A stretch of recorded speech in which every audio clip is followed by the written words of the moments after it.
مساء الخير أحبائي وأعزائي، مع قناتكم قناة الملكة والأمير. قبل ما ابتدي أي حاجة، الأستاذ مارك رزق الملحد اللي بيحاول يثير الفتنة في القناة، وبذكره بالاسم لأن ده إنسان طول الوقت بيقوم بازدراء الأديان، بيسب على الكهنة والقصوص والأساقفة وبيسب على كل حاجة.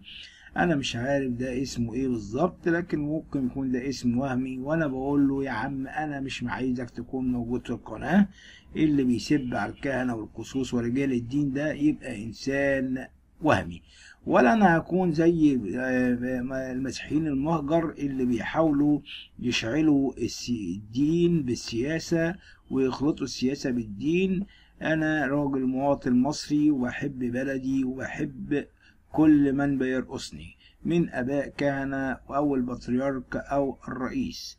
ولكن اليوم شاهد ما تفعله الدولة مع رهبان دير الانبا بشوي بوادي النطرون، وهو يعني مقال رائع. وصلت القوافل الطبية المتنقلة بمحافظة البحيرة عملها بمدينة وادي النطرون بالطعم المواطنين والرهبان بلقاح كورونا بدير الانبا بشوي، مع تقديم كافة أوجه الدعم والتسهيلات اللازمة تيسيرا على المواطنين لضمان تطعيم جميع الفئات المستهدفة، في ضوء جهود الدولة بالتوسع في تطعيم كافة فئات المجتمع بلقاحات فيروس كورونا للحفاظ على الصحة العامة للمواطنين وللحد من الإصابة بفيروس كورونا.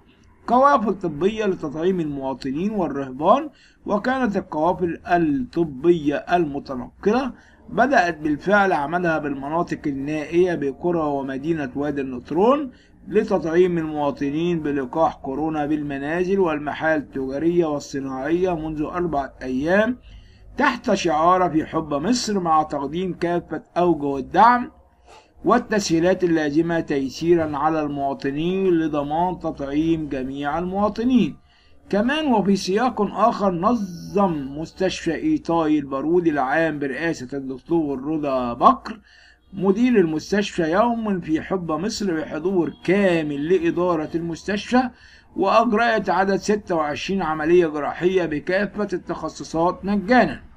شملت 5 عمليات استئصال اللوز، و5 عمليات و3 عمليات بواسير، وعملية دوالي خصيتين وكيس دهني وطهارة وانسداد معوي و2 ولادة قيصري و2 فتح سري، و3 عمليات استئصال مرارة وعملية لسان ملتصق بواسطة أطباء متخصصون بقيادة الدكتور أحمد رزق رئيس قسم الجراحة، والدكتور عبد السلام المرسي رئيس قسم العمليات، والدكتور وائل خيري رئيس قسم الأنف والأذن، والدكتور حازم سويلم أخصائي تخدير، وطاقم تمريض متمرس. وجميع الحالات بحالة مستقرة وتحت الملاحظة بأقسام الداخلي بالمستشفى. ومن جانبه توجه الدكتور محمود طلحة وكيل وزارة الصحة بالبحيرة بالشكر لكل القائمين على هذه الملحمة الطبية وعلى هذا الجهد المبذول والأداء المتميز، مؤكدا على استمرار تنفيذ هذه المبادرات لتخفيف المعاناة عن كاهل المرضى، وأن صحة البحيرة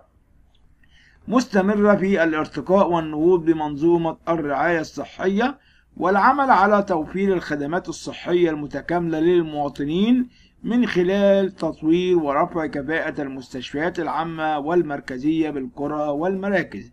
وأما بالنسبة للموضوع اللي بيتكلموا عليه بخصوص أبونا مكاري وما يدور حول إن كان أرثوذكسي ولا كان خليط بين الأرثوذكسية وبين البروتستانت، ونظرا لأن أبونا مكاري يونان كان بيروح الأماكن البروتستانت، أنا مش فاهم إيه وضع النزاع إن كان هو بيعمل كده. الله يعلم بكل شيء، الله يعرف ده يعني الحقيقة فين، وهو اللي عارف كل حاجة بالتمام.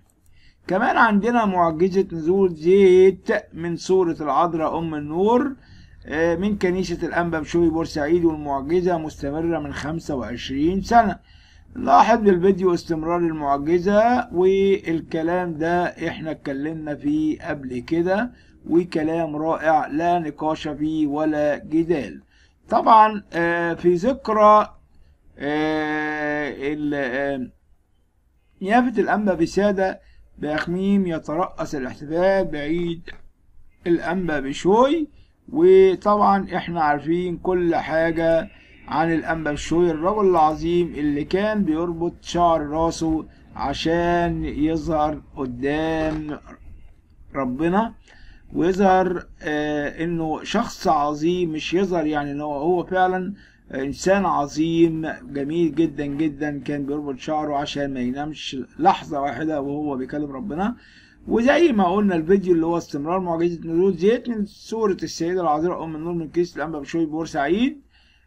المعجزة دي حضر فيها سيدنا الأنبا تدرس مطران بورسعيد وبجواره أبونا بولا وكيل المطرانية، والمعجزة مستمرة من 25 سنة تقريبا. سورة أمنا العذراء تنضح بالزيت طوال العام، بركتها تكون معنا أمين. بداية المعجزة كانت من 28 سنة لسيدة تدعى سامية يوسف، كانت متجوزة ولكنها كانت بعيدة تماما عن الله، والكنيسة كانت ترفض مقابلة الكهنة وتدخن أكثر من 40 سيجارة في اليوم.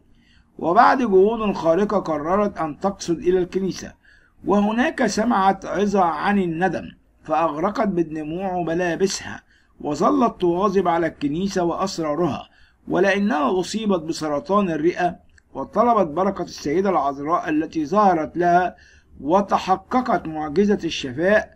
فريق التمريض لم يكن ظهور العذراء لسامية مجرد مصادفة، فقد جاءت السيدة العذراء ومعها أليصابات والقديس الأنبا بشوي والقديس أبانوب الذي جاء في شكل طفل صغير، وهو ما أطلق عليه فريق التمريض الذي صاحب إتمام الجراحة بنجاح.